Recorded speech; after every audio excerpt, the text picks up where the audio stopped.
G'day listeners! You're listening to the weekly Dartscast podcast with your co-hosts Alex Moss and Burton DeWitt. Here in Australia, we like to call something bonzo if it's awesome or it's great. So when you listen to the weekly Dartscast, you're listening to a bonzo show. They have amazing guests, awesome interviews, and they'll give you all the ins and outs of the darts that you'll need this week. So sit back, relax, and it's time to get into it. Oh, check that out. 180. You beauty, mate. Hello and welcome to a new episode of the Weekly Dartscast in association with Darts Corner. I'm Alex Moss, now the two-time Riley's UK Open qualifier participant, and joining me as always, the darts statistician, Mr. Hang Tight, Burton DeWitt. How you doing? I'm doing well. I won more legs than you in my tournaments over the weekend, but also didn't do all that well. But I'm doing fine today. How are you, Alex? Glad to hear it. Yeah, all okay, thank you. Just about recovered from what was a long day at the Riley's qualifiers. Not because I was playing all day, I should add, but my appearance was fairly brief. My goal was to win a leg. I went 1-0 up, so it was all downhill from there. But away from the Riley's qualifiers, lots to get to on the show this week. We're going to be joined by two players who have won plenty of legs of darts already this year. Jeffrey de Graaf joins us ahead of his return as a PDC Tour card holder next week. Jarno Bottenberg, the winner of the men's singles at the Dutch Open this past weekend, he's also going to be calling in. But we'll start off the show with a look back at the Masters, and it's our question of the week, sponsored by Condor Darts. Whose Masters title win surprised you the most? And our options are Johnny Clayton in 2021, Joe Cullen in 2022, Chris Dobey in 2023, or the last option on our poll, the winner from Sunday night, bring back the PDC. He's certainly done it, Stephen Bunting, for 2024. Well, I'm going to say none of them, because I really wasn't that surprised about any of the four, because all of them looked like they were ready to take that next step heading into that tournament. Starting with Johnny Clayton in 2021. If you look the previous year, famously winning the World Cup with Gurren Price the first time Wales did it. But that wasn't the only deep run. He had a semifinal in the UK Open. He had a semifinal in the European Championship where he went out in a tight affair to the eventual winner, Peter Wright, averaging north of a ton in that match. Seemed ready. Yeah, okay, he went out a little bit early in the next couple majors, but I think everyone knew he was building to that. He also made, of course, the final of the last Euro Tour that he qualified for that year. So he was moving in that direction of taking the next step. And I had said for quite some time that Johnny Clayton was a top player. The only person who didn't know how good Johnny Clayton was Johnny Clayton. After winning the World Cup, he then knew. And I was not surprised that he won the Masters in 2021. Likewise, the following year, Joe Cullen. I mean, I think that one, we all knew that he was going to eventually win a major. And maybe that one was the one that came most out of nowhere because he hadn't had the best season on television, other than, you're going to notice a trend here, making the semifinals of the European Championship. Again, he seemed ready a few years earlier in 2018 when he had the darts and the fly to beat the eventual champion Gary Anderson in Minehead. He had won a Euro Tour event a year and a half before that Masters. He had been moving in that direction for quite some time, and even if he had not taken the step was always there to be taken. And we knew at some point it would click on telly, and it did that week. And I really wasn't that surprised, although if I had to pick one, he probably would have been the most surprising just because he seemed the furthest away. But again, it always seemed like it was going to happen. Chris Dobey as well. I mean, if you look at the back end of 2022, quarterfinal of the World Grand Prix, I told you there was going to be a trend here. Semifinal of the European Championships, and of course a very good run at the World Championships at the start of 2023, in which he made it to the quarterfinals for the first time, beating two former champions along the way in Gary Anderson and Rob Cross. Chris Dobey seemed again like he was about to take that step. Well, obviously he did take that step. He won the Masters and did it in a consistency that he would replicate for the rest of the year on television. And then finally, Stephen Bunting. I mean, I was saying just a few weeks ago and a few months ago, and and pretty much any time since the start of September, that he looked a major champ. He looked like he was ready. Okay, he breaks the trend. He hadn't made the semifinals of the European Championships, but he did make the semifinal of the Grand Slam of darts just a couple weeks later, losing a tight affair to Rob Cross. He made the quarterfinals of the Players' Championship finals, where he was a leg away from beating Michael Van Gerwen, and MVG stormed back, averaging 125-ish over the last 4 legs to turn that around, and had a few good wins at the World Championship as well. He was ready to take that step, and he did. None of the 4 were really all that surprising. All 4 looked ready to do it. So if I had to pick one, it would be Cullen, but I'm going to say none. None of them were surprising. They all going into that event were ready to take the step, and they did. And it's easy to say that in retrospect, but even going in, we all knew they were live, and in the end, all of them lifted the title. Well, the victory at the weekend for Stephen Bunting, it has continued that trend of first-time singles televised title winners in the PDC at the Masters 4 years in a row now. And that's kind of why we put this question in there, because they are all 4 players that have broke new ground at the Masters. And our poll at the moment is on Twitter. Do go and have your say. Let us know who you're picking out of those 4 options. Johnny Clayton, 13%, Joe Cullen, 25%, Chris Dobey, 47%, and Stephen Bunting, the winner at the weekend, 15%. And I was just having a look back, actually. If you go off the pre-tournament odds, Stephen Bunting, he was the least surprising of the 4. You go back to 2021, Johnny Clayton 150 to 1 before that tournament started, Joe Cullen 40 to 1, Chris Dobey 100 to 1, and Stephen Bunting was 25 to 1. And I'll start in that chronological order like you did as well. And with Johnny Clayton, it's going back to 2021. This was the first Masters to have 24 players instead of that usual 16. And looking back at his draw, a first round tie with the recently crowned at the time Grand Slam champion Jose de Sousa, then that prospect of facing Michael Van Gerwen, the world number 2. It was a daunting draw even before you got to the final day in the quarterfinals. And you mentioned some of the accolades there. I was going to mention as well that, Burton, you've been a big admirer of Johnny Clayton long before he started winning these big titles. But as you say, he won that World Cup a few months earlier, had some major semi-final runs in 2020 as well. But for me, I think going into that tournament, I didn't see him as a player who was going to make that push right there in that exact moment, and especially given the route that he had to the title, the deciding legs that he won against De Sousa, Van Gerwen, James Wade, Peter Wright, 4 last leg deciders to make the final, and that was before beating Mervyn King. But you look at his run, he averaged 97 to 105 in all of his matches. It was a very impressive run and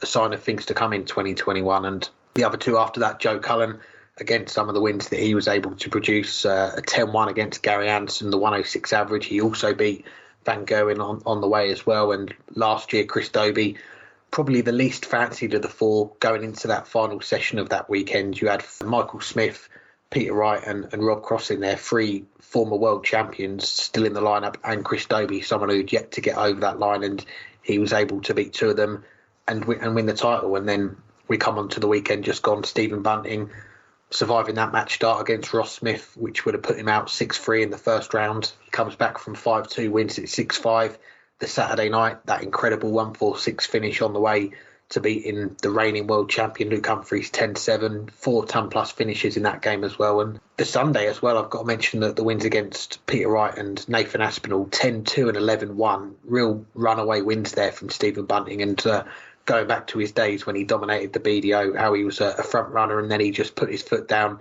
didn't let his opponents come back into the game. And the final with Michael Van Gerwen as well, someone who has got such a good record against Stephen Bunting, and from 7-all wins those last 4 legs to get over the line. And for me, I think you can make a case for all 4 in different ways. Johnny Clayton, the bookies had him as those big odds, and his draw that he had going into the tournament. Joe Cullen, I wouldn't say he was in the best of form going into this tournament, and he had a tough draw as well. Chris Dobey, particularly that last session that I mentioned, in the mix with all former world champions, and then Stephen Bunting, the record against Van Gerwen going into the final in those big games, and the position that he was in round 1. So for me, it's hard to choose between the 4, but I think just for that initial shock, the first year with that extended field, and I'm going to give the nod to Johnny Clayton on this one. I think his win has in some ways opened the floodgates for the Masters. It's shown the rest of the field, this extended field that we've got now, what is possible in the Masters, because previously it's an event that's been dominated by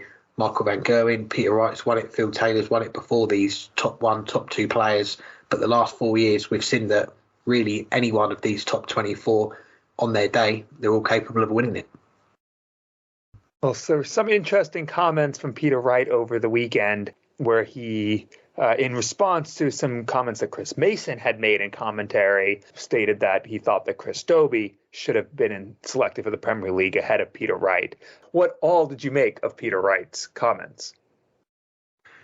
Yeah, it was certainly interesting to see those comments, and they were made after that match against Krzysztof Ratajski on Saturday in the second round. It was Peter's first game of the tournament, and as you say, was mentioning some of the comments that Chris Mason had made on the ITV broadcast about that Chris Dobey should have been in the Premier League. And Peter Wright wasn't very happy with it, was he? But on Twitter later that day, he did post that I'd like to apologise to Chris Dobey. It wasn't meant to be a dig at him personally. It was about being picked for the Premier League and the criticism about being picked over Chris Dobey.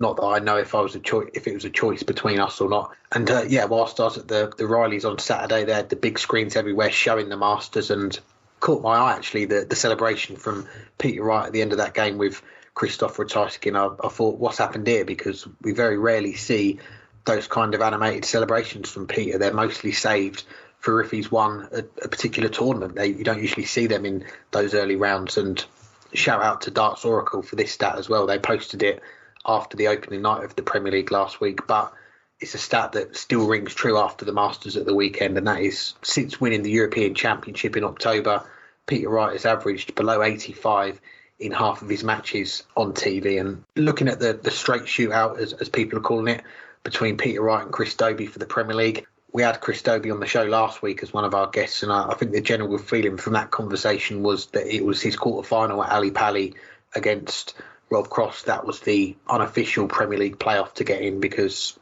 Peter Wright winning that European Championship, the way he did it, the high 90s averages all the way through for the most part that weekend, that's what got him that Premier League call-up. Because if we're going off form on the tour alone for the last 12 months, then it's hard to make an argument that Peter Wright should be in, because he's not been as consistent as other players, and that includes Chris Dobey in that as well. But that major title, coupled with his stature in the game, and that's more than enough credit, I think, in the bank to include him, despite him being well out of form for most of last year and the start of this year as well. But I did say before this Premier League started that I did fear for Peter Wright. Was it the right decision for him to play in it?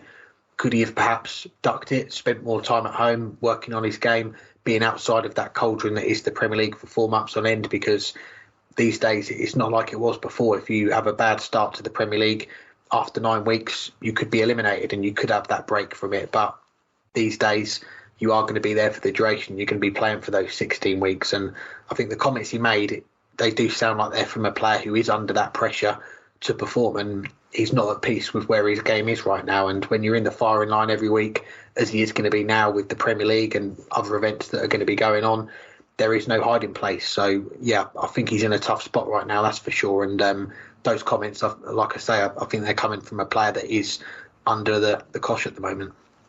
Exactly. I think it's just frustration at this point. And I mean, Peter Wright has faced adversity a lot in his career, both, the adversity to try to cross that line that was right in front of him on many occasions, but not able to times when it looked like his career was stagnating or backtracking. And each time it may have taken some time, but he lifted his game. He found whatever it was that he was missing and became a better player, eventually becoming world champion, eventually becoming world champion again, and becoming world number one. And maybe it did seem like he was finding it again after nearly 2 years of inconsistency and at times really poor play. It was looking like he won the European Championship. Maybe things were getting back on the right track. But as you said, this great tweet from Darts Oracle, half the matches since then being under an 85 average. And I said at the time of the European Championships that it looked, at least to me, more likely, and actually I said this as well about James Wade, but I said it for Peter Wright as well, that this was more of a Wes Newton at the 2014 Players Championship final, making a semifinal out of nowhere, than a resurrection. But we didn't know for sure because Peter Wright had been in not necessarily as prolonged and as deep of a slump as he had been heading into the European Championship, but certainly one's on a lesser scale on multiple occasions and found his way out of it. But at some point, you're not going to be able to climb back. And I wonder if this is just the beginning, or not the beginning, the continuation of a very steep decline for Peter Wright. He does not look like a top 16 player most of the time. He doesn't look like a top 32 player most of the time. He had some good moments against Christoph Ratajski in his first match. He's had some other performances where he's played all right, but he's had, well, half the time performances where he couldn't even average 85. And that is the scary part. Even when he's going against players who are likewise out of form, it's no guarantee that he's going to be competitive. I think the comments were frustration. I think he is scared about where his game is, and he doesn't know what to do to get it in the right place. As far as whether he should have been selected for the Premier League, we've talked about that. A lot of people have talked about that. I don't think we need to talk about that anymore. What we're talking about is his comments about it, and I think it's a sign of where his head is, just like you said, and it's even more so than his performances. The fact that he's commenting on like that should be the biggest worry. Well, we'll see if Peter Wright can find some form in the Premier League this week. And in the Pro Tours this week, the list of entries are out, and we're also going to see the return of our next guest in the Players' Championships. He is a player that won back his tour card at European Q School last month. Here's our chat with Jeffrey de Graaf. I'm pleased to say we're joined by a player who makes his return as a PDC tour card holder next week, Jeffrey de Graaf. Thanks for the time, Jeffrey. How are you doing? Hey, I'm very good. Thank you. Pleased to be here. Great to have you on, and we're talking just under a week now from the first Players' Championship events of this year. They're going to be your first tournaments back on the tour after winning your card back at Q School. How excited are you to make your return next week? I'm very excited, actually. I've been looking forward to this for a long time. Been trying a couple of years in a row now at Q School. Last year I didn't try, but yeah, I definitely wanted to make my return. And it's been around 3 weeks now since Q School wrapped up. You won your card in, fair to say, dramatic fashion as an outright winner on that final day in Germany. What have the last 3 weeks been like for you preparing for these first events of the season? Well, I wouldn't say it's just the last 3 weeks. I took free from work at the beginning of December already to just focus on the Dutch because of the World Championships and also the Q School. And now that it's that I actually got my tour card, I needed to fix a lot of other stuff. So the preparation has been mostly just fixing my life situation.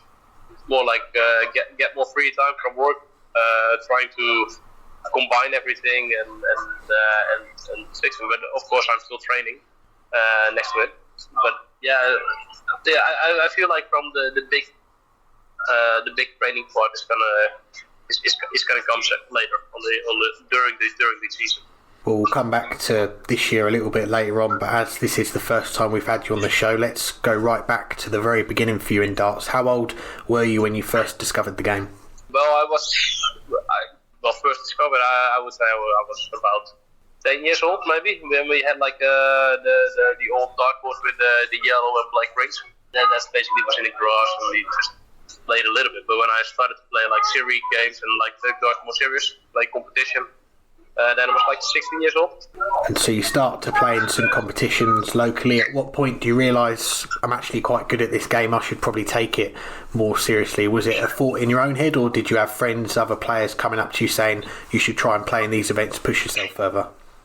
No, it was more like when I started playing competition, I played in the local leagues and the local ranking systems, and over there I did good. And then from a third division league, I was winning their ranking systems, and then after that it was Wesley Harms actually and Rob Brasman that said, but maybe you should come and join with us on the BDO circuit and try to play some tournaments, do the Saturday ranking. Back then it was the Saturday ranking, later on finals. But when at the moment that I started to actually play that ranking, then I gathered some points, and then I also decided to play some other WDF tournaments, also video tournaments back then. And during that year, I already managed to qualify for the World Championships, so that was for the first Lakeside. So that was it went quite fast from the moment I actually started to play local to higher levels up. Yeah, it's a fairly quick rise. You start to travel more out to play darts, and 2012 you start to win some of those BDO ranking titles. It helps you, as you mentioned, qualify for the Lakeside for the first time. What do you remember about that first time heading to Lakeside, start of 2013? Yeah, well, it was all new for me. I remember that I barely made it. It was all on the last tournament that was actually held that year. That was the Romanian Dutch Festival, and I had to make it to the semi-final, I think, to qualify. And when I ended up winning the tournament, and from there on, when I'm going to the Lakeside, it was a dream come true for me. It was back then it was a dream for me to play Lakeside, not PDC World Championships. It was at that point it was already a dream coming true, but yeah, of course you want to win, and you want to perform the best as possible. Too bad I didn't win the game. Yeah, you become a regular at Lakeside for the next 4 years, but that elusive first win on that stage would elude you. How tough was it to go without a win, especially as you were having success in a lot of other events during the year? Yeah, well, of course it's hard to take, but also it's your first time on that stage, so you also feel like these things happen. Yeah, you need to keep on believing and keep on going. That's what it is. But yeah, of course. I never like to lose, so I always want to win. And when you get to lose, but it was a tight game as well, so I was sort of happy with how it went. Of course, you always want to get more. Definitely. Well, one event where the results did come was in the BDO World Trophy, a quarter-final 2014, the final in 2015. How pleasing was it to have those runs on a stage like that in front of the cameras? That was BDO. Yeah, that was a different experience actually. But when I made it to the final over there during that tournament, that was I really felt good, and I'm still right now. I'm still disappointed in myself that I didn't win that final because I was in a big lead. I felt like I gave it away, so I could have won my first major on that tournament. Yeah, but yeah, like I said, it's all in the past, and you need to build from it. I feel like you get more mature after the time, and you know what happens. So you need to just keep on going, I feel like. Well, the next chapter for you was the PDC. You made that switch in 2016, winning that tour card at Q School. What was that move over from the BDO to the PDC like? Yeah, but I already decided before the Lakeside that I wanted to go to Q School, and if I make it, I will buy. Back then it was still banned. There was a possibility that you could get a ban from the BDO, but when I decided, I felt like during that time I was number 3 in the world on the world rankings, and I felt like I want to get better. I want to progress in the game. And I felt like the only way to do it was at the PDC. So I felt like I had a good chance to do well. Yeah, when I went to Q School, it was similar to this year's actually, because the first two back then I played the Q School in the UK, and the first 2 days I lost the first or second round. Yes, and then on the third day I qualified all the way through. So I was very happy, relieved. But it's only the beginning. It's not like you get a tour card and then it actually starts. It's like you're not there yet. Yeah, you spend the next 3 years with that tour card before losing it at the end of 2018. We saw you play 2 days of Q School the following year. We didn't see much of you during the rest of 2019. Did you take any breaks away from the game during that time? Yes, when I lost my tour card, I had a rough year. My dad passed away that year as well, just before the World Championships. I think it was the first World Championship as well that it was 14 out of 16 of our night. Yeah, 14 players out of the top 32 that actually lost their first game. And I was devastated. I was not in a good place. My confidence level was very low during that time. I didn't have a good season, and I really felt like from after that year I need to have a little break. But after that little break, then the moment that I wanted to play darts again, then COVID came. And during COVID, I was not capable to travel as much, so I also switched job. I switched country as well from during that time. Actually, when I had my 2 cards that year in 2018, and then I moved to Sweden. So that also was a part was a big influence on my performance that year. But then I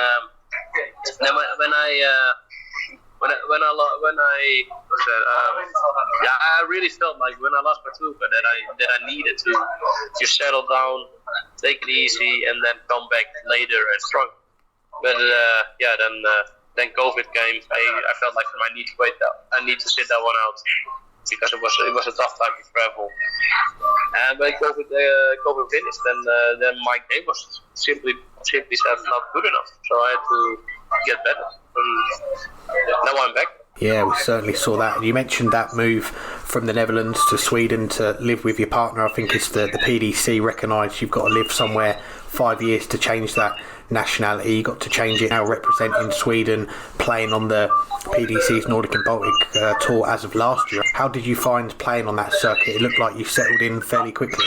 Yeah, no, definitely. I've been looking forward to, from the moment that I moved to Sweden, I already felt like it's a good opportunity to play the PDC Nordic Baltic, because of the traveling from Sweden is a lot harder to do when you're up there than when it is in when you're living in Holland. So it's hard to travel, and it's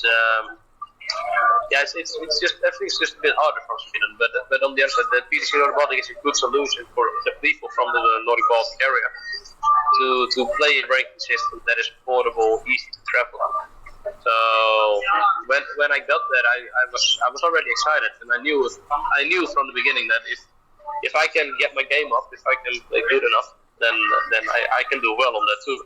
Well, it was a tight year and a tough season because I barely qualified. It was all on to the last tournament, last weekend. So it's a tough tour, a lot of good players, but I felt like I had a good chance. We saw as well Daniel Larsson, who used to have a tour card. He's from Sweden. He jokes that now your last name should be Grafsson. Did the players? It sounds like they welcomed you in when you joined the tour as well?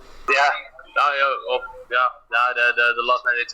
That actually started with a joke before I moved to Sweden already, because I already had friends in Sweden, and they already made it as a joke from Beau Greaves. So when we played the Dutch Open, it's already been on my shirt once. When we played that. Yeah, now it's more like coming to reality at the moment. Yeah, I haven't put it on my shirt yet, but maybe it might come. Well, we saw at Ali Pali in December just gone that you did have both the Dutch and Swedish, some sort of representation on your shirt. Is it still important for you to, I guess, unofficially represent both whilst you're playing? Yeah, I feel like I felt like it's a good thing to do, because I feel more Dutch than what I'm in Sweden than what I'm in Swedish. But Sweden has given me also the opportunities to play more tournaments, so maybe it might change later. But to be more Swedish themed shirt, but at the moment it's hard to make the change. I still feel Dutch, but at the moment, since everything I'm doing is for Sweden, maybe I should just accept the fact that I'm still not Dutch anymore. Well, it was the longest break that you've had between World Championships, 5 years. You were back there, though, in December, and this time around you get that first win on a World Championship stage. A memorable comeback as well, 2-0 down in sets to beat Richie Edhouse 3-2. I'm guessing that first win, it was always going to be coming the hard way for you, wasn't it, given that you've been close before to that first one? Yeah, definitely. All my World Championship games has been tough, but I've come close a couple of times. Like Jan Dekker was the first World Championship, that was a close call. And I had a match out against him. I think Teresa Peestra was a close one as well. Jelle Klaassen was a good game, just not good enough. But now 2-0 down. I still felt like I felt like I was playing better, but the second set I had missed Dutch for the set as well. So I really kept on believing. I really felt like anything can happen. You just keep on playing. You will get chances and just take it. And then I got lucky because we missed a Dutch for a match start. In that kind of way, like I might have been lucky on that one. But yeah, like now when you look back at it, it's also is it like everyone misses a match start once in a while? I mean, like Stephen Bunting won now the Masters, and in his first game he also survived match start. So I felt like it's a thing that happens in the sport, and it's definitely tough to win. To make your first win, let's say it like that. It's been a thing in the last couple of years, because since I have already played six World Championships, left one before, now the seventh, finally won a game. It was a big relief. Yeah, it's a great comeback. You got another win after that as well against Jose de Souza before going out to Rob Cross, pushing him close in that third round. And the game against Rob Cross as well, a fairly unusual route on the 78 treble 20 double 9. Is that always your preferred route, or do you have any other unusual checkouts you like to go for as well? Well, the 78 that's been a thing for me. Actually for many years, because. The thing is, I like double 9. I don't mind double 9. It's a good finish. It's a finish that I'm pretty good at, and I also feel like from when I go for 18s, double 12 is usually not my best thing. But when I need to hit a big 20 and then hit tops with the way of how my dart is standing in the board, I always block the tops. So if I need to go like 18, 20 and a double 20, then it's then the chance is very slim that I will hit it. So that's why I go for it. If I go for the triple, the double 20 is still open. Yeah, I can still see the double 20. It's a free shot. I don't need to be worried to hit my own dart. So that's basically the reason why I go for the triple 20. I like double 9, and it always gives me clear shots on the double. Not long after Ali Pally as well, you've signed up with Mac Elkin's stable of players, the Sportsman Management Company. How did that move come about? Well, we already talked about it during the World Championship. Because I was already with the Sportsman Management when I'm at Tuca before. So now during the World Championship we talked about it, and it felt kind of natural to come back actually to just sign with them again, because I know how it is with them. And I was happy with them before. So it was just a nice read. And then comes Q School to start 2024. You get through that first stage, you're into the final stage, but going into that last day without a point, the wins start to rack up. You said at the start of the day you didn't really feel much pressure, but as you're getting closer to that winning line, when did you start to feel some kind of pressure that, maybe this could happen? In the beginning of the day, I felt like from it's since I already played a few Qs before where it didn't happen to me. I didn't click, and it felt like similar to that because of the previous game. I lost twice the first round to the daily winners. So I felt like it's going to be one of those years again. So, but then I don't know. During when the draw was done, I was looking at it, and for some reason I felt like but there are opportunities here. It's don't give up. Keep on going, and then I felt like now it's there's a good chance for me to win. Just keep on playing, do your thing, and just don't give up. Just keep on going. And the longer the game went, or the longer the day went, I felt like it's in it. I can do this. Yeah, it's just basic thing. Just don't give up. Just keep on going. What a final day it was, winning that day to clinch your tour card, that return to the tour. What were the emotions like after that final? Because following it on Dart Connect, all the legs going with throw, and then in the decider you break to win the final, get that card. Yeah, it's a relief, a big relief. I've done it. It was a little bit of unbelief as well, because of the fact how the week went. It was a struggle. It was a big struggle. I was playing less than what I felt like I can do. So that I actually did it. It's unbelievable. It was mostly it was just all the tense station, all the tense intensity was off my body. So that it was just a big relief to get it done. And lastly, before we let you go, you're back on the tour for at least the next 2 years, but we did see you managed to have some time back home. You went to a tournament, one of your local events where it all started a few weeks ago. You won the title, and I think I saw you put your mother won as well, didn't she? So how special was that for you and the family? Yeah, that was a very special moment. It was indeed in my hometown, back in Holland. That was the tournament that that was the first tournament I actually played when I was 13 years old, or 13 years old I was.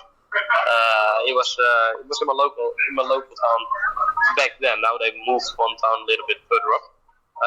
But yeah, it was special. It was nice to see all the people that I grew up with, and also that my mom already has won that tournament before. But for me, I've never got close. Now that I finally won it, and that my mom also won it, that made it very special. Good times. Well, Jeffrey, congratulations on that title. Congratulations on getting your tour card back, and we wish you all the best for what else is to come in 2024 as well. Yeah, thank you very much.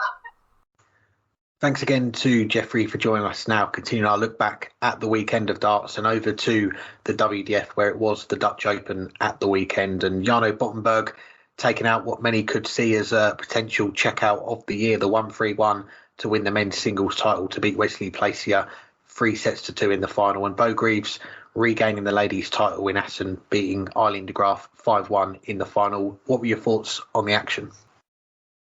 I didn't have many thoughts. I think this year, even more than any in the past, the Dutch Open was just lacking in relevance. And part of it was going up opposite of the PDC Masters, but also part of it is just the fact that even the best players who don't have a tour card no longer feel the need to go play WDF events, at least on the men's side. I mean, if you look, there were almost no players from the UK or anywhere else in the world other than Netherlands and its surrounding countries.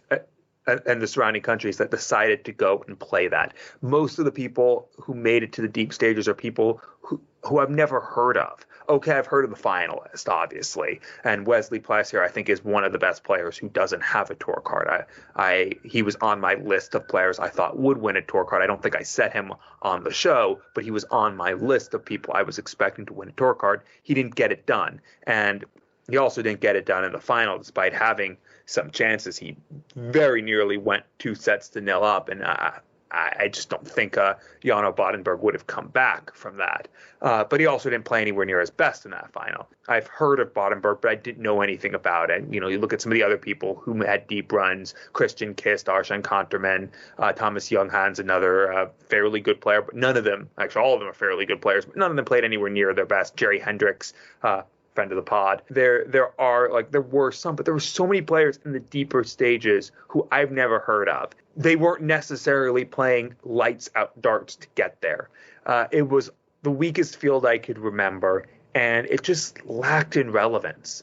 The women's side was a little bit different. Obviously, having Beau Greaves, the best female player in the world, helps, but you also had Eileen de Graaf, you had Noah Lynn van Leuven, you had Lorraine Winstanley, and a few other of the top players there. I think that adds some credibility. I mean, I forgot to mention Kirsty Hutchinson, who was a finalist at the World Championship recently. So you had a lot of the best players, though not all of them in the women's game there, and it made it a legitimate tournament. And Beau Greaves obviously was always going to be difficult to beat, and again, she didn't play her best, but she didn't need to. She doesn't usually, unless Fallon Sherrick and occasionally Mikuru Suzuki or Rhiannon O'Sullivan are there playing their best. But she played all right, and she did play her best in the women's pairs in the quarterfinal match against de Graaf and Zilska, where she had quite possibly the most absurd leg you will have ever seen.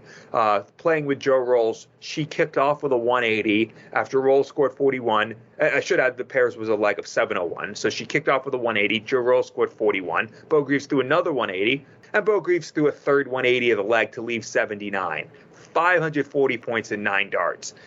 Joe Rolls didn't take out the 79, but left tops. Beau Greaves took it out first dart.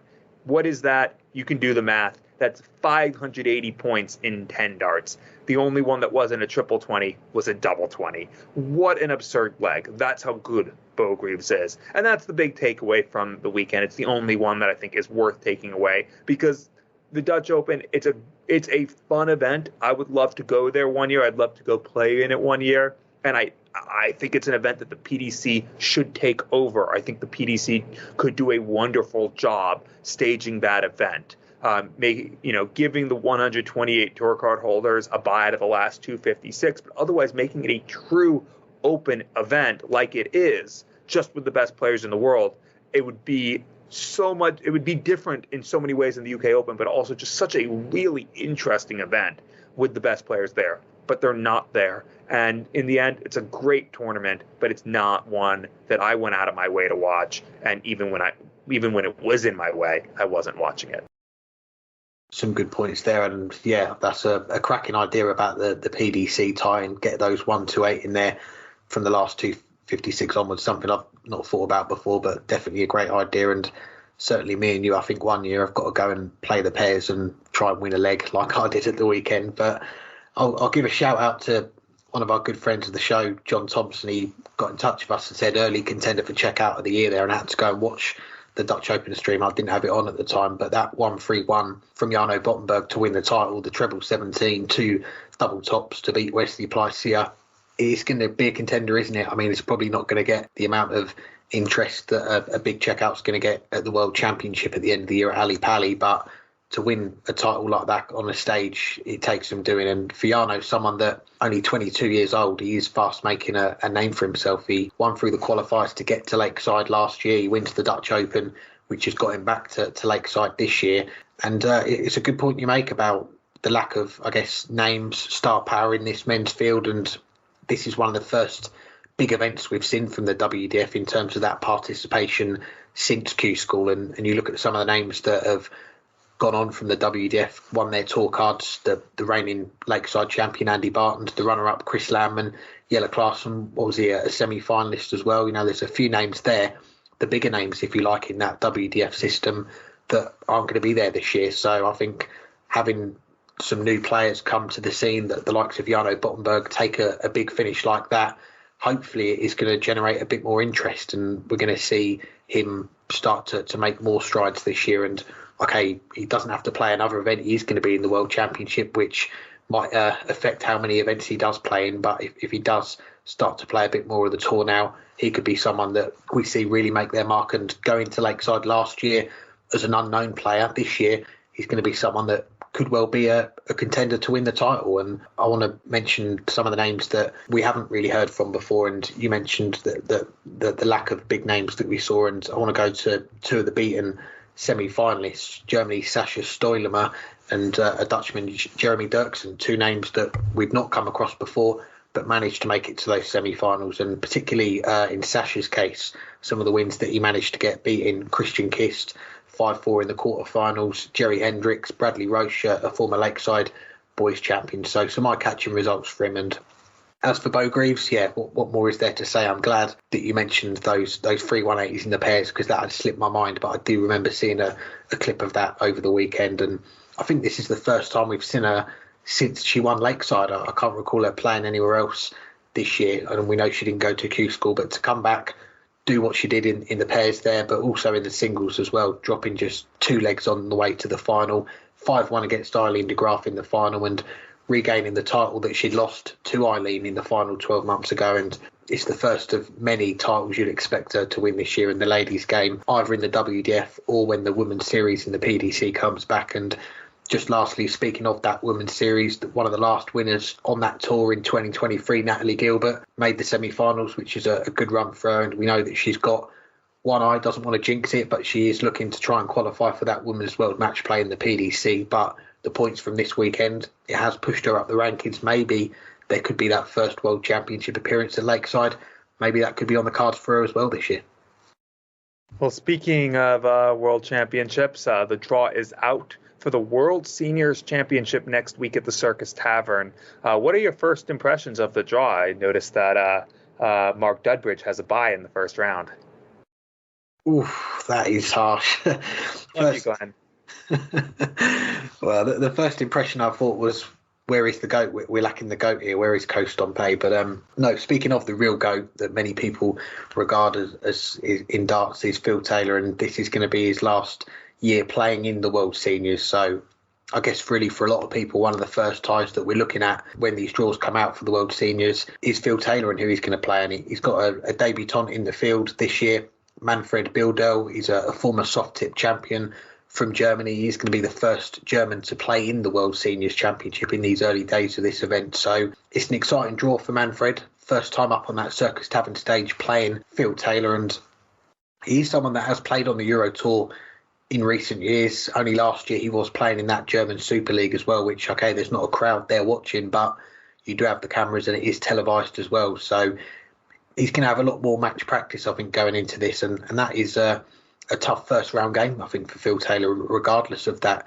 TV experience playing in front of big crowds over here in the UK. And as for the standout first round ties, the one that I'm immediately drawn to beyond Phil Taylor, I think Kevin Painter, Jim McEwen, that's one I like the look of. David Cameron, Jim Long, Battle of the North Americans. And we've got in David Cameron a former winner of a seniors TV event. Jim Long, well, what's he done recently? Only beat the then world number one reigning world champion in the PDC, Michael Smith, in a World Series event.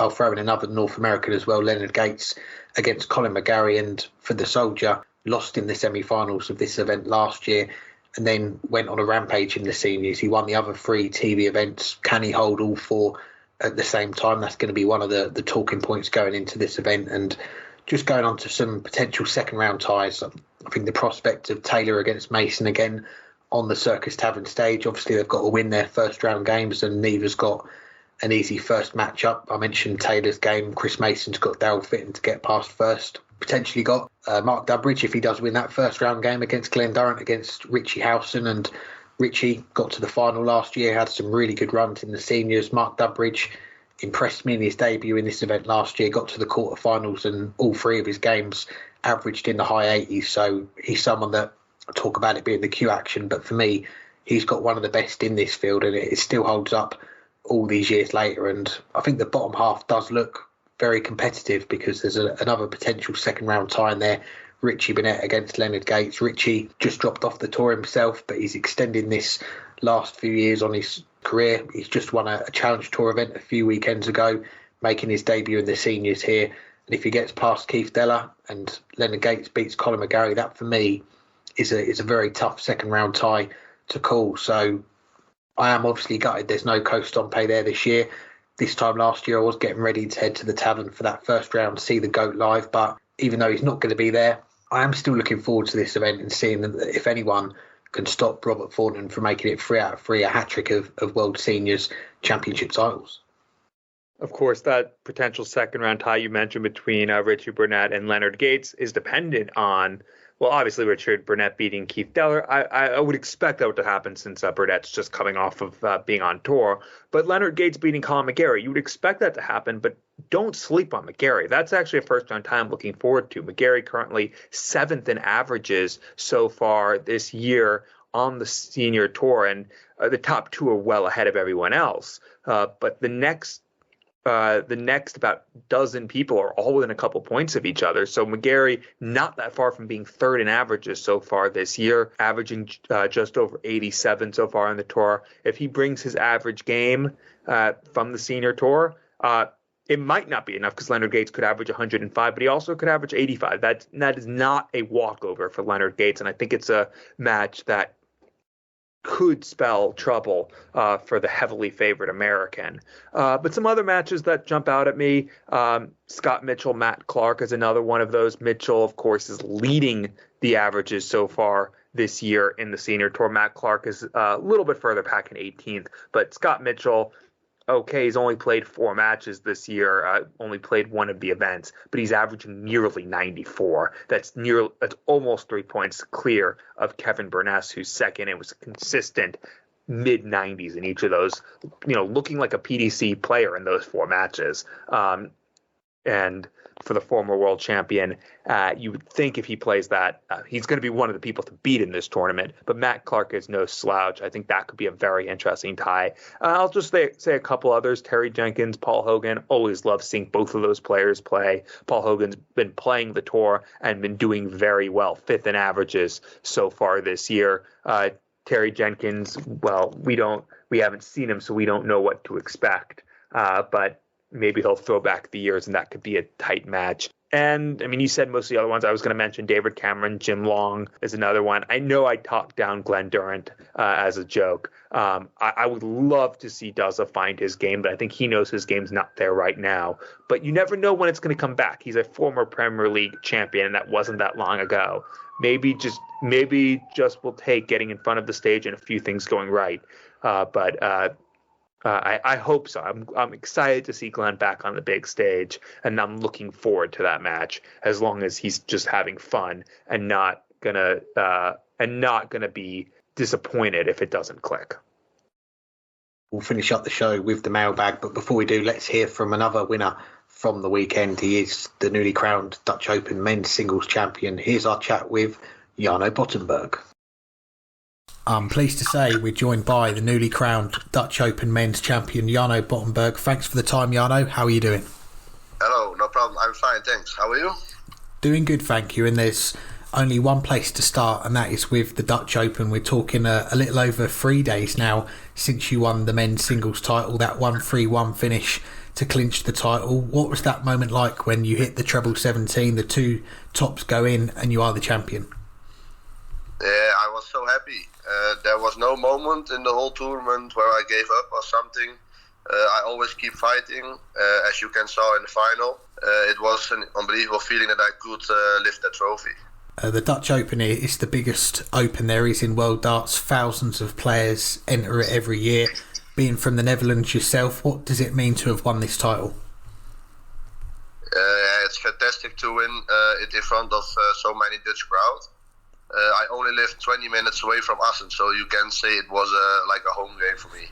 And we'll come back to your home game this past weekend later, but as this is the first time we've had you on our podcast, let's go back to the start for you in darts. How old were you when you first discovered darts, and how did you get into it? I think I was around 12 years old when I started playing darts at our house. And I think I was around 14 years old when I started playing some tournaments. And from 16 I played competition because we're only allowed from our 16th birthday to play in the competitions. I think I started playing darts because we watched it a lot on TV, and since then we bought a board and some darts and started playing at home. Yeah, I was going to say, growing up in the Netherlands, did you have any darts idols? And it sounds like, as you say there, you followed darts on TV, watching the likes of Barney, MVG, winning the big tournaments. Did that inspire you to play more yourself? Yeah, as I said, I watched a lot of darts on TV and really liked it. Of course, I watching some people and hope and think to be as good someday as they are would be very nice. I would love to follow the footsteps of Michael van Gerwen or Danny Noppert or some other pro players. Definitely, and you mentioned it was until you turned 16, that was when you started to play tournaments, local competitions. What was the dart scene like for you in those first years starting to play in these events? I started play some ranking tournaments on the Friday nights. That was when I was 14 and 15 years. I was training with some days, and I started playing better and better. And someday someone asked me to join their team, so I did, and I think that made me better and better. Well, let's fast forward to 2021. We see you play on the development tour for the first time. How much did you learn from those experiences playing in that PDC setup and against some of your fellow top young players from around Europe? Yeah, the first time I played in the development tour, I didn't like to play there because I was used to venues with music on the background, and on the tour it's very quiet. So at the beginning, I couldn't get used to it, but now I like to play those events.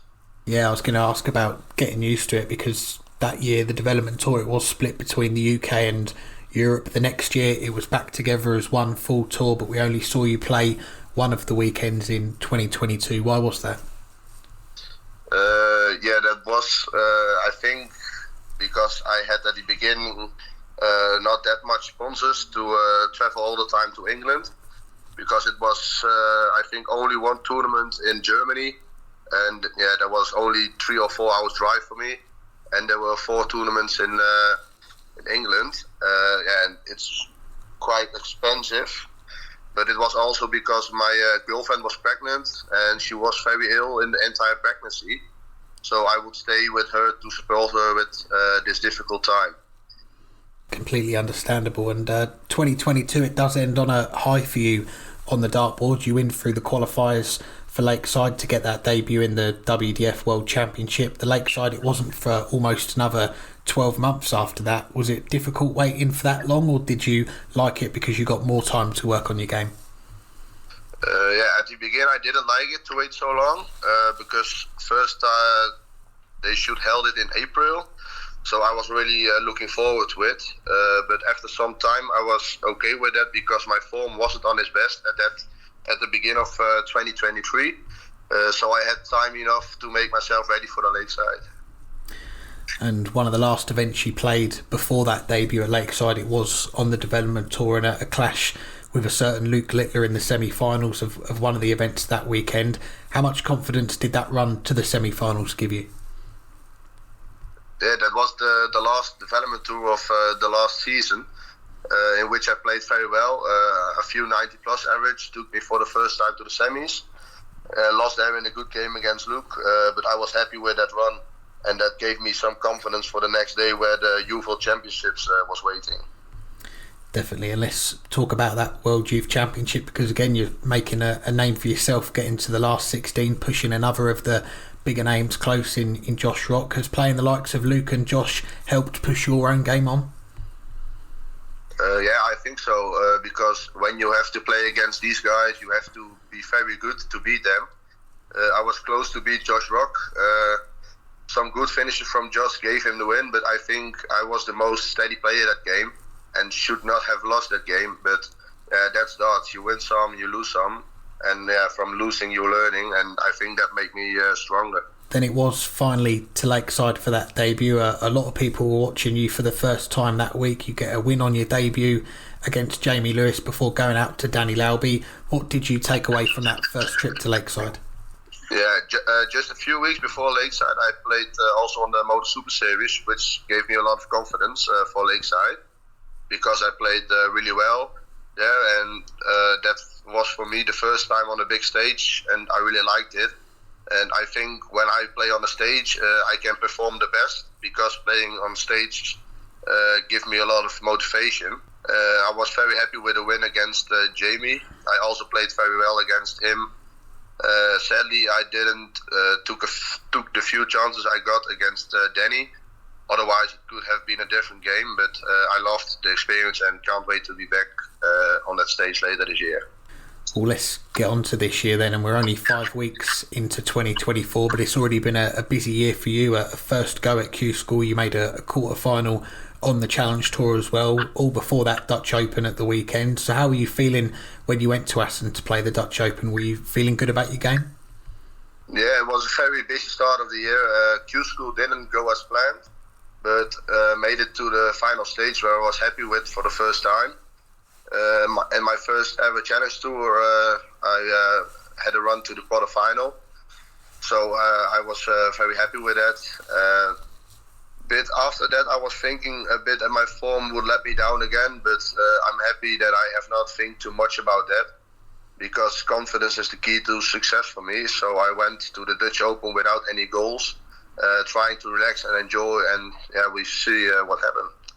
Yeah, we certainly did. And for those of our listeners who've never been to the Dutch Open, just describe what the weekend's like, because from the clips and the pictures that we see each year, it just looks like one massive darts party, and an event that every darts fan should try and go to at least once. Yeah, it's a very, very big tournament and hard tournament. because the men's single you have to play over 2 days, because there were like almost 3,500 entries, and they don't have time enough to get the tournament finished in 1 day. So the Saturday you play from the last 4,096 until the last 256, and the best 128 players will play the rest of the tournament on Sunday. But you see so many people who are there just for the fun, because it's also one big party there, and because it's just such a big event. So you see a lot of people, and I really like to play there. And you mentioned about the entries as well, nearly 3,500. You start your run in the last 4,096. You win 12 games to take home that men's singles title. How tough is it, the breaks between games, and obviously that first day just trying to get through to that Sunday to then have the chance to play on that stage at the end? Yeah, it's very hard because you have to play it over 2 days, so you have to be good both days. And they are playing so many good players in it. And on Saturday, I played my first game at 10 o'clock in the morning, and my second game was at 2:30. So there were more than 4 hours between those games. And that's really hard to keep your focus on it. And you have to be good every game, because otherwise you can lose. Well, your best average in the tournament came against a former WDF number one, Brian Roman, in that last 512. And he said that he's took you under his wing 3 months ago. I'm guessing you two have been practicing together? He did take me under his wing, which I'm very thankful for. We did not practice a lot together, only before the tournaments started on the Q School and the Challenge Tours, because we live almost 3 hours away from each other. So if you would like to practice on the evening, that's a bit hard, because it's a long distance between us. Well, then we get to the final on Sunday against the World Master Wesley Placier. He takes that first set. You then go 2-1 up in sets. He comes back to force that decider. You go 2-1 up in that last set. Wesley leaves himself tops after 12 darts. You've got 131 left. Did you fancy it was going to go? No, I was not. The feeling was well in the last set, but I wasn't thinking that I would win the match with a 131 on that moment to win such a big tournament for the first time. I tried my best, and I was very happy that the top stops went in, because if not, Wesley would have made 2-2, I think, and had the darts in the last leg. So then it would have been very difficult to beat Wesley, because he also has way more experience than I have. But I was happy to get it over the line at the end, and what a way it was to do it instead with a 1-3-1. Yeah, what a finish it was, and our listeners have already been in touch. We run a weekly Dartscast awards every year, check out of the year. That's an early contender. I'm guessing for you that 131 sits at the top of your best ever checkouts, and if so, what was your favourite one before that? Yeah, from now I think it will be my best checkout ever, of course. My best checkout before was our 170, I think, or the 106 to qualify myself for the first time for Lakeside. But the finish I like the most to go for is the 126. Very nice. Well, lastly, let's look ahead then. You're already confirmed for Lakeside in December, but what's the plan between now and then? What tournaments have you got your eye on? Have you got lined up for the rest of 2024? First, I will compete in 2.5 weeks in the first development tour. After that, I will play a week at the Motor Super Series again, and after that, a week later, I will play the Challenge Tour. And I will play all the development tours and all the Challenge Tours this year, and try to qualify for the European Tour in Rosmalen in May. And I think I will go for some WDF tournaments to see if I can be a seeded player at Lakeside, because I'm now in the top 16 after winning the Dutch Open. So I hope I will stay there and be a seeded player at Lakeside, and maybe some ADC qualifiers, and play in the Motor Super Series. A busy time ahead. Well, Jarno, it's a pleasure to get you on the show. Thanks very much for your time. Congratulations on that Dutch Open title, and wish you all the best for what else is to come in 2024, and of course Lakeside at the end of the year as well. Yes, thank you very much. Thanks again to Jarno for joining us, and we'll finish up the show with the mailbag. We've got 2 listener questions before we go. The first of them comes from Barry O'Donovan, who says, if the likes of Vincent van der Voort, Mensah Suljovic and Mervyn King drop off the tour this year, do you think they will play Challenge Tour and try and get their tour card back at Q School, or will they just play more casually in the seniors events? Yeah, it's a tough question to answer because, you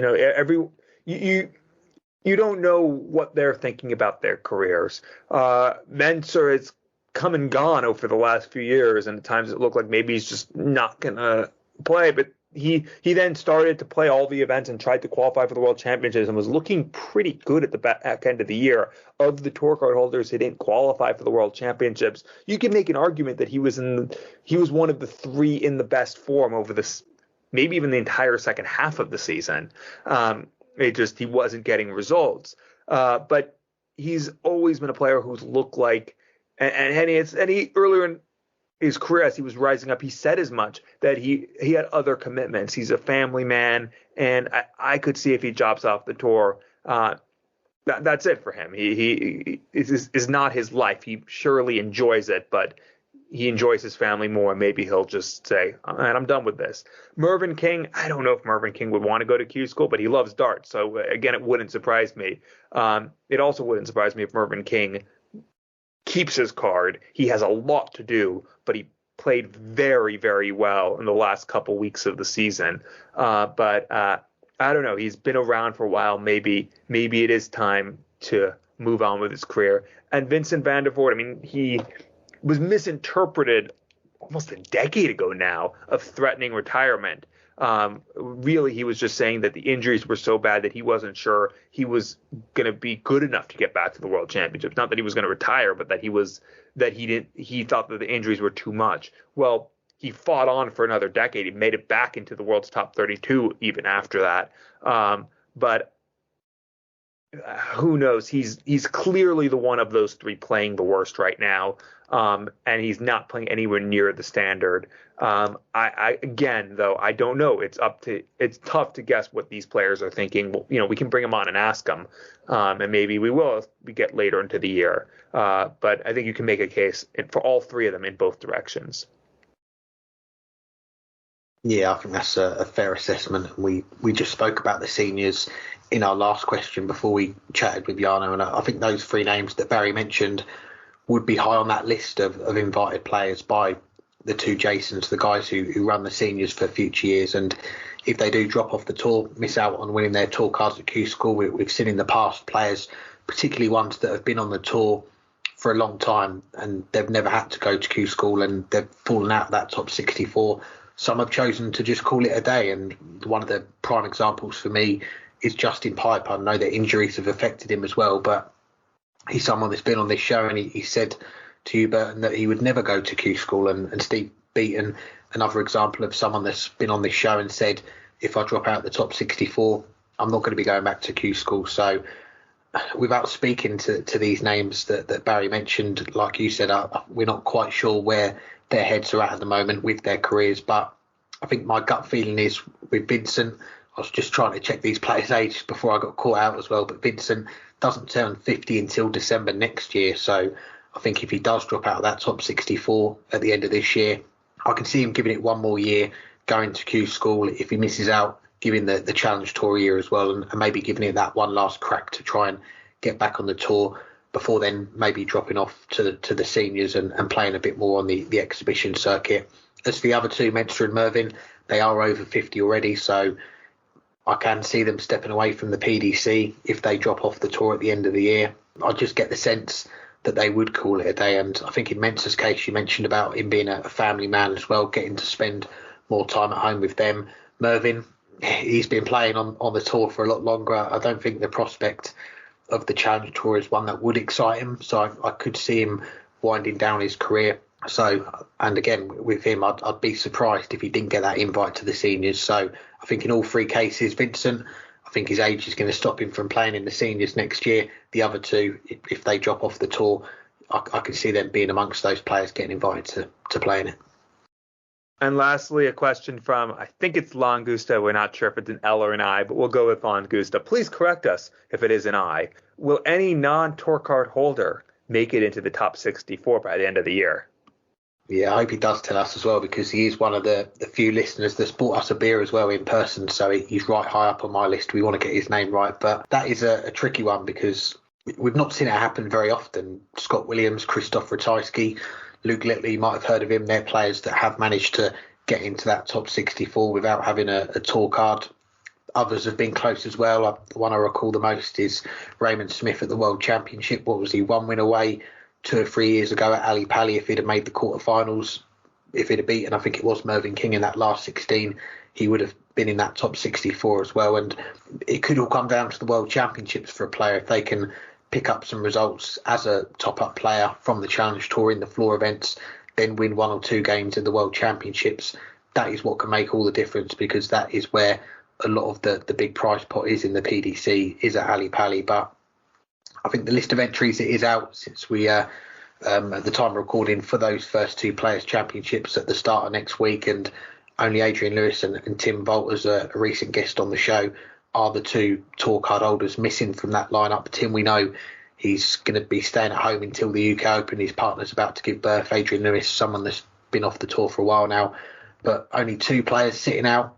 It does mean for that first week you are going to see only 2 players from the Challenge Tour come in. So I think at this early stage in the season, it's too early to tell for me. I think we need to see more top-up spots open up for those players from the Challenge Tour, see how they fare in the Players' Championship events. But for me, I think at this stage of the season, before we get going, I think we need to see some more darts.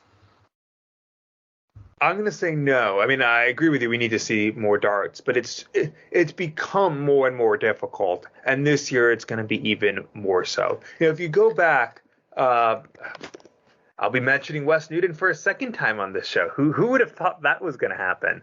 But if you go back to the 2015 World Championships, where Cristo Reyes in a last leg decider beat Wes Newton and then beat Kevin Painter before going out to Gary Anderson in the last 16. That was enough to get Reyes. Well, it didn't actually get Reyes into the top 64. Got him to, I think, number 66 in the world. But with 2 players ahead of him resigning their cards, he ended up getting into the top 64. And he had nothing else on his ranking. He hadn't played any other PDC events ever, let alone that year. So just the money for making the last 16 of the World Championship, the £18,000, was enough for him to move into the top 64 in the world and get a tour card.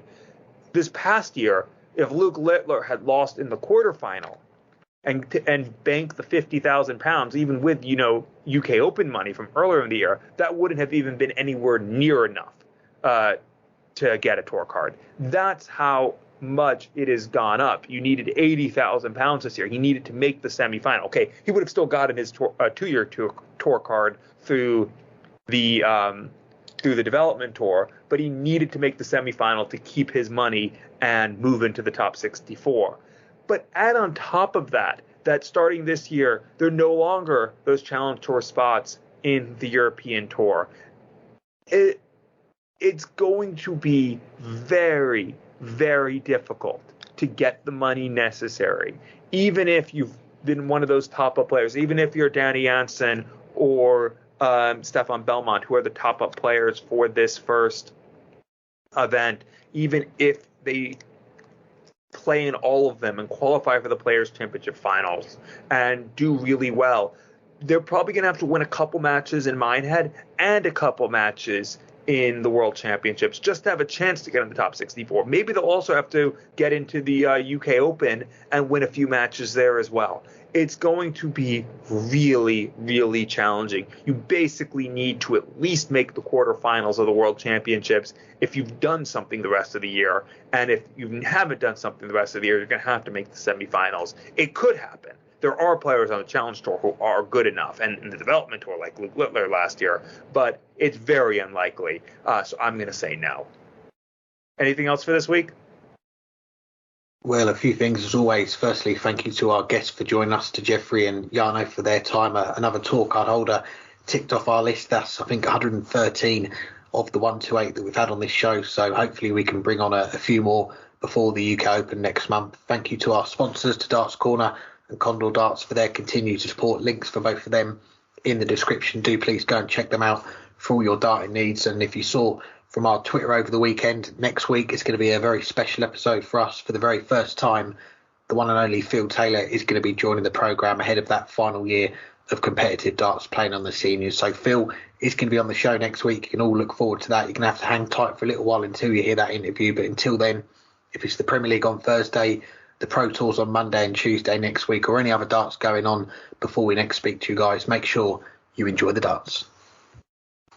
And since you were at the Riley qualifier, is there any chance there's going to be an interview that Matthew Kiernan had with you for his Riley qualifier series?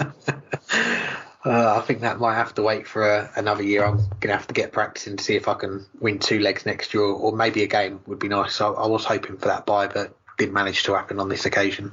Well, I think by the time you win a match, we'll have retired from this podcast. So. But we'll be back next year to continue. Next year, we'll be back next year. But we'll also be back next week, as you mentioned, with Phil Taylor on, but as well to talk the first week of Pro Tour and start looking ahead to the UK Open. It's not that long from now till it'll be back in Minehead. Until then, hang tight because that's what you got to do.